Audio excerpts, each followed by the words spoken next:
आइए बच्चों प्रारंभ करते हैं प्रश्नावली 3.7। हालांकि इसके सारे उदाहरण आपको हम बता चुके हैं, फिर भी प्रश्नावली में एक एक प्रश्न आपसे डिस्कस कर लेते हैं। पुस्तकें अपनी अपनी खोल लीजिए। पहला प्रश्न हम पढ़ रहे हैं, ध्यान से सुनिएगा। वीडियो पॉज करके पहले पुस्तकें खोल लीजिए और उसके बाद फिर हमारी बात ध्यान से सुनिएगा। रेणु 75 किलोग्राम और 69 किलोग्राम भारों वाली 2 खाद की बोरियां खरीदती है। भार के उस बट्टे, यहाँ बट्टे का अर्थ बाँट है बच्चों, का अधिकतम मान ज्ञात कीजिए जो दोनों बोरियों के भारों को पूरा पूरा माप ले। इस प्रकार के कई प्रश्न ने किए हैं बच्चों। तो बट्टे का अगर 1 किलो का बाट होगा उससे भी दोनों नप जाएंगे, 2 किलो वाले बाट से दोनों नपेंगे नहीं बच्चों, क्योंकि दोनों 2 के मल्टीपल नहीं है। अर्थात क्या करना है, हमें इन दोनों बोरियों के भारों का मासापा ज्ञात करना है, हाईएस्ट कॉमन फैक्टर ज्ञात करना है। वही बाट सबसे बड़ा बाट होगा जिससे हम दोनों बोरियों के भारों को पूरा पूरा माप सकेंगे। तो यहाँ पर बच्चों हमारे प्रश्न का उत्तर होगा पहले प्रश्न का कि मासापा। यहाँ पर पहले प्रश्न का उत्तर होगा मासापा किसका निकालेंगे हम, 75 व 69 किलोग्राम का। और मासापा चलिए इस प्रश्न के लिए तो हम निकाल दे रहे हैं, आगे केवल हिंट दे देंगे आपको। तो 75 के लिए भाज्य गुणनखंड करते हैं फटाफट। 75 2 से विभाजित नहीं होगा, 3 से विभाजित हो जाएगा क्योंकि इसके अंकों का योग 12 है। 3 दूनी 6, 3 5 15, फिर ये 5 से विभाजित होगा, 5 25 गुना 5 से ही विभाजित होगा, 5 एकम 5। अब 69 69 3 से विभाजित होगा, 3 दूनी 6, 3 3 9, और फिर ये पुनः अब 23 एक प्राइम नंबर है तो 23 से ही विभाजित होगा। अब अभाज्य गुणनखंडों में उभयनिष्ठ क्या है, क्या तरीका बताया था हमने। ये अभाज्य गुणनखंड बच्चों हम ये मासापा हम अभाज्य गुणनखंड विधि से निकाल रहे हैं। दोनों विधियां हमने आपको सिखाई है, भाग विधि और अभाज्य गुणनखंड विधि। तो ये 3 गुणे 5 गुणे 5 55 25 75 और 23 69 69, यह आ गया 3 गुणे 23। दोनों बच्चों को उभयनिष्ठ अभाज्य गुणनखंड कौन सा है, 3, अर्थात इनका मासापा हो जाएगा 3। तो आप आंसर स्टेटमेंट क्या लिखेंगे, हम बोल दे रहे हैं, आप लिख लीजिएगा। आप लिखेंगे अतः अधिकतम बट्टे का भार बराबर 3 किलोग्राम, इस प्रकार से। चलिए तो दूसरा प्रश्न में आ जाते हैं। 3 लड़के एक ही स्थान से एक साथ कदम उठाकर चलना प्रारंभ करते हैं। उनके कदमों की माप क्रमशः 63 सेंटीमीटर, 70 सेंटीमीटर और 77 सेंटीमीटर है। इनमें से प्रत्येक कितनी न्यूनतम दूरी तय करे कि वह दूरी पूरे पूरे कदमों में तय हो जाए। बिल्कुल इसी प्रकार का एक उदाहरण हमने किया है बच्चों, पिछली वीडियो में आप देखिएगा। हमें इसका लासापा ज्ञात करना है। क्या ज्ञात करना है बच्चों, इसका लासापा। क्यों ज्ञात करना है, बिल्कुल आपको समझ में आएगा जब आप पिछला वीडियो देखेंगे, देख चुके ही होंगे आप। अगला है तीसरा प्रश्न। किसी कमरे की लंबाई, चौड़ाई और ऊंचाई क्रमशः 825 सेंटीमीटर, 675 सेंटीमीटर और 450 सेंटीमीटर है। ऐसा सबसे लंबा फीता ज्ञात कीजिए जो कमरों की तीनों विमाओं का मतलब डायमेंशंस, अर्थात लंबाई, चौड़ाई और ऊंचाई को पूरा पूरा माप ले। पहले प्रश्न के समान ही है। हमें 1 मीटर का फीता होगा तो भी हम तीनों दीवारों को नाप लेंगे। पहली वाली को 825 बार में, दूसरे वाली को 675 बार में, तीसरे वाली को 450 बार में, और बड़ा बड़ा फीता बढ़ाते जाएंगे। तो सबसे बड़ा फीता का मतलब हो गया कि इन तीनों लंबाइयों का मासापा, अर्थात तीसरे प्रश्न में भी आपको 825। आप ऐसे आंसर स्टेटमेंट लिखेंगे कि अभिष्ट फीते की लंबाई बराबर मासापा 825, 675 और 450। आप इनका मासापा किसी भी विधि से निकाल लेंगे, वही उत्तर आ जाएगा। चौथा प्रश्न, चलिए चौथा प्रश्न आपके लिए हम हल कर देते हैं। चौथा प्रश्न क्या है जरा देखते हैं बच्चों। कह रहा है कि 8, 6 और 12 से विभाज्य 3 अंकों की सबसे छोटी संख्या ज्ञात कीजिए। अच्छा, अब 8, 6 और 12 से विभाज्य भी वो संख्या होनी चाहिए। इन तीनों संख्याओं से विभाज्य जो संख्या होगी वो इनसे बड़ी होगी, अर्थात हमें इनका लासापा पहले तो ज्ञात करना होगा। और फिर ये कह रहा है कि 8, 6, 12 से विभाज्य 3 अंकों की सबसे छोटी संख्या ज्ञात कीजिए, और वह संख्या 3 अंकों की सबसे छोटी संख्या भी होनी चाहिए। चलिए देखते हैं कैसे करेंगे। तो सबसे पहले हम यहाँ पर लासापा निकाल लेते हैं 8, 6 और 12 का। तो सबसे पहले 6 के अभाज्य गुणनखंड 2/3 या एक साथ लासापा निकालना है तो इसको भाग विधि से निकालते हैं। भाग विधि से लासापा निकालना थोड़ा आसान रहता है, तो चलिए भाग विधि से लासापा निकाल लेंगे। 6, 8 और 12 का 2/3 6, 2 चौको 8, 2 छक 12, पुनः 2 से विभाजित हो जाएंगे। इसमें कुछ संख्या है 3 ऐसे ही रहेगा, 2 दूनी 4, 2/3 6, पुनः 2 से 2 विभाजित हो जाएगा तो 3 एज इट इज रहेगा, 2 एकम 2 3, और पुनः बच्चों अब ये 3 से विभाजित होगा, 3 एकम 3, नीचे 1 आ गया। अर्थात अब हम लिखेंगे कि भाई लासापा किसका किसका 6, 8 और 12 का आ जाएगा इनका गुणनखंड। 2 गुणे 2 गुणे 2 गुणनफल का लासापा होगा 3, तो 2 दूनी 4 दूनी 8 24। अब कह रहा है कि अब आपको क्या करना है कि 6, 8 और 12 से विभाज्य 3 अंकों की सबसे छोटी संख्या लिखनी है। अब ये संख्या 3 अंकों की होनी चाहिए। तो एक तो तरीका ये है कि भाई आप 24 के आगे 24 का पहाड़ा पढ़ते जाइए। 24 चौको 96, 24 का 24, 24 दूनी 48, 24 तियाँ 72 और 24 चौको 96 आपका आंसर हमारे हिसाब से आ जाना चाहिए। मगर बच्चों अगर ये तो पहाड़ा पढ़ के हमने आपको 96 उत्तर बता दिया, मगर ये पहाड़े से तो हमेशा काम चलेगा नहीं। तो एक प्रॉपर मेथड हमारे पास होना चाहिए कि जिससे हम बच्चों इस प्रश्न का उत्तर ज्ञात कर सकें। तो वो प्रॉपर मेथड क्या होगा उसको हम लोग डिस्कस कर लेते हैं। चलिए देखिए बच्चों प्रॉपर मेथड क्या होना चाहिए। सबसे पहले हम क्या करें कि इसका लासापा तो निकाल लिया है और अब हम 3 अंकों की सबसे छोटी संख्या लिखें कि भाई 3 अंकों की सबसे छोटी संख्या क्या होगी। तो 3 अंकों की सबसे छोटी संख्या लिखते हैं जल्दी से। यहाँ पर 3 अंकों की सबसे छोटी संख्या होगी 100। लिखते हैं इस बात को क्या कि 3, अच्छा बच्चों 3 अंकों की संख्या कह रहा है तो 96 के आगे भी पहाड़ा पढ़ना पड़ेगा। 96 तक ही काम नहीं चलेगा। 24 चौको 96 और 24 पंचे यानी 24 गुणे 5, क्योंकि 3 अंकों की सबसे छोटी कह रहा है। 5 चौको 20 का 0 हासिल लगे 2 और 5 दूनी 10 2 12, अर्थात इसका उत्तर आना चाहिए 120, क्योंकि 96 तो 2 ही अंक है और मगर हमसे कह रहा है कि 3 अंकों की सबसे छोटी। इसके बाद भी और संख्याएं होंगी 3 अंकों की जो इन सबसे विभाज्य होंगी, मगर सबसे छोटी इनमें से 120 होगी। ये तो हमने हिट एंड ट्रायल से 120 निकाला। अब इसका प्रॉपर मेथड क्या है वो भी आप देखिए। तो सबसे पहले लिखेंगे 3 अंकों की सबसे छोटी संख्या। तो 3 अंकों की सबसे छोटी संख्या क्या होगी बच्चों, ये आप छोटी अच्छा में पढ़ चुके हैं 100। अब हम क्या करें कि इस 100 में 24 से भाग लेते हैं। तो देखिए भाग दिया जाए जरा। 24 100 डिविडेंड की प्लेस पे, 24 डिवीजर की प्लेस पे, तो 24 चौको 96, शेषफल कितना आया 4। अब बच्चों हमें यहाँ पर शेषफल 4 आया है तो 100 2 प्रकार से 24 से विभाज्य हो सकता है। एक तो ये कि हम अगर 100 में से 4 घटा दें, शेषफल अगर घटा दिया जाए, शेषफल यहाँ पे घटाने का मतलब है कि तब शेषफल 0 आ जाता, तो जो 96 बचता वो 24 से पूरा पूरा विभाजित होता। मगर 96 तो 2 अंकों की संख्या है। हमसे कह रहा है कि 3 अंकों की संख्या होनी चाहिए, अर्थात हमें 100 में कुछ जोड़ना पड़ेगा। तो जब भी बच्चों जोड़ना पड़े तो बहुत अच्छी तरह इसको नोट कर लीजिएगा कि अगर हमें जोड़कर विभाजक बनाना है तो हम क्या करेंगे, डिवीजर माइनस रिमाइंडर जोड़ देंगे डिविडेंड में। डिवीजर माइनस रिमाइंडर को डिविडेंड में जोड़ देंगे जिससे वो विभाजक बन जाएगी इससे डिवीजर से।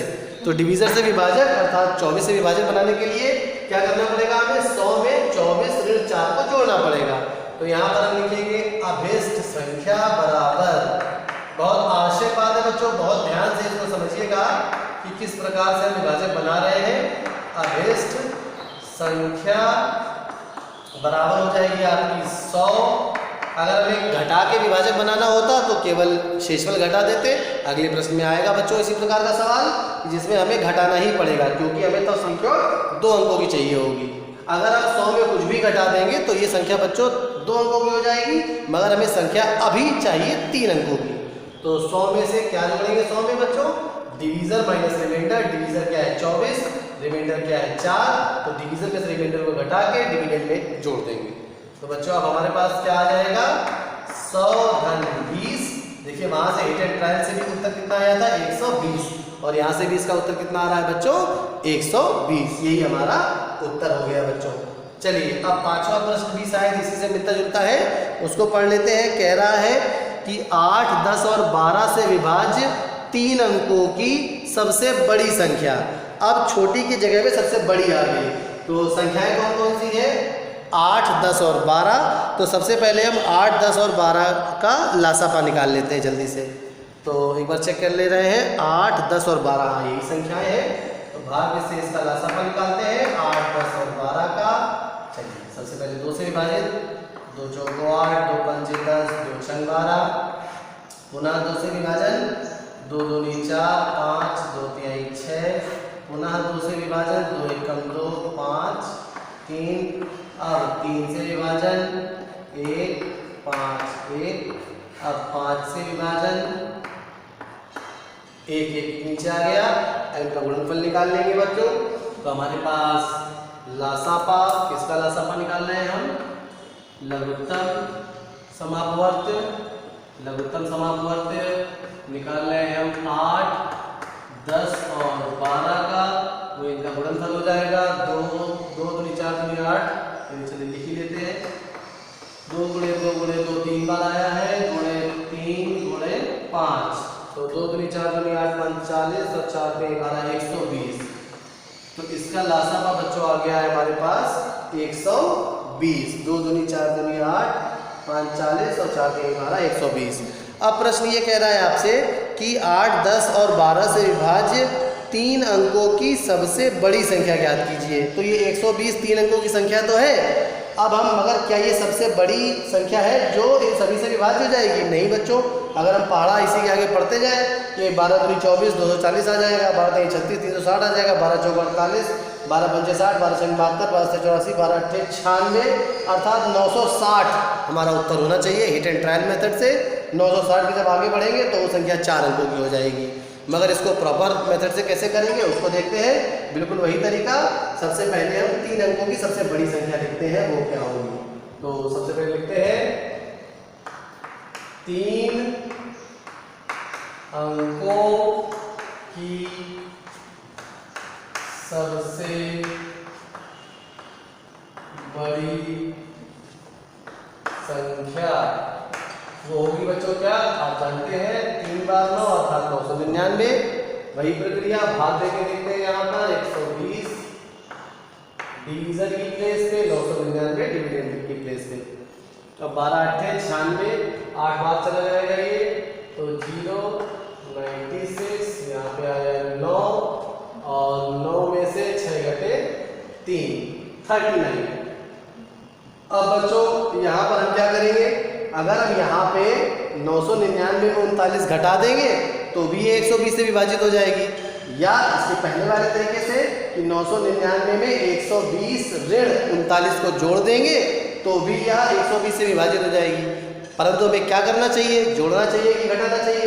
अगर हम 999 में बच्चों कुछ भी जोड़ देंगे, एटलीस्ट अगर हम 1 भी जोड़ देते हैं तो 999 धन 1 1000 हो जाएगा। परंतु हमें शर्त दी गई है कि वह संख्या 3 अंकों की होनी चाहिए। तो 3 अंकों की संख्या रखने के लिए अब हम इसमें कुछ जोड़ नहीं सकते, इसमें से कुछ घटा ही सकते हैं। तो घटाना बहुत आसान है, क्या घटाएंगे, सीधे शेषफल अर्थात रिमाइंडर घटा देंगे 999 में। तो यहाँ पर लिखेंगे बच्चों अभिष्ट संख्या बराबर क्या होगी बच्चों, अभिष्ट संख्या हम 999 में घटा देंगे 39, 9 में 9 घटे 0 6।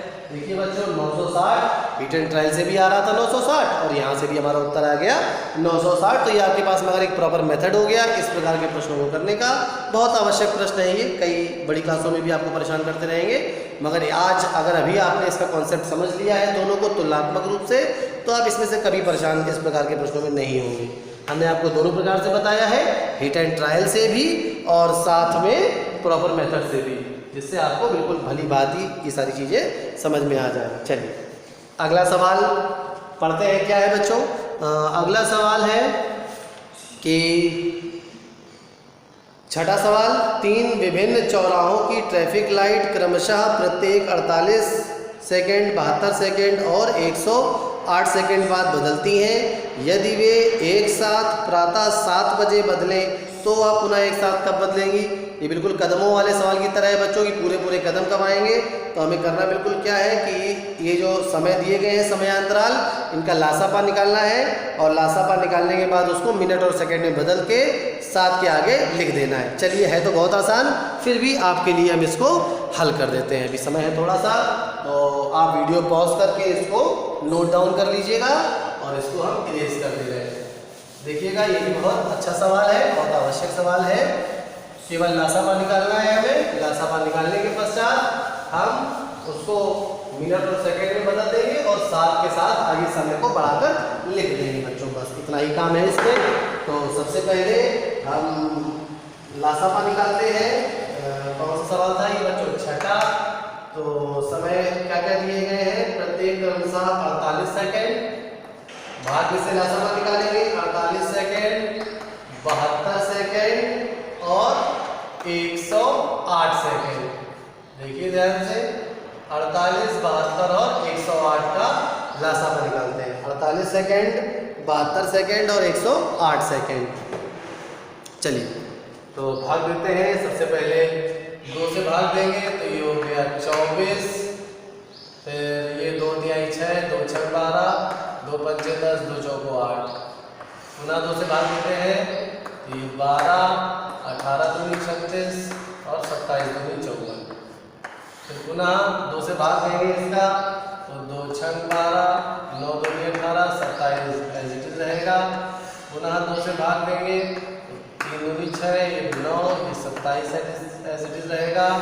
अब इनमें से किसी का भाग 2 से नहीं जाएगा, अर्थात अब हम 3 से भाग देंगे, तो 3 एकम 3, 3 त्रिकोण 9, 3 नवा 27। पुनः 3 से भाग देते हैं, 1, 3 त्रिकोण 9, पुनः 3 से भाग देंगे बच्चों, 1, 1 और 1। अब हम इसका लासापा निकालेंगे। तो लासापा किसका निकालना है हमें? 48। बिल्कुल इसी टेक्निक से आप भी अपनी कॉपी में लिखेंगे बच्चों, प्रॉपर वे में। 48, 72 और 108, इसका लासापा निकालना है। 2 दूनी 4 दूनी 8 दूनी 16। चलिए, 2 बार 2 गुणे 2 गुणे 2 गुणे 2 गुणे 1, 2, 3 बार 3 आया है, 3 गुणे 3 गुणे 3।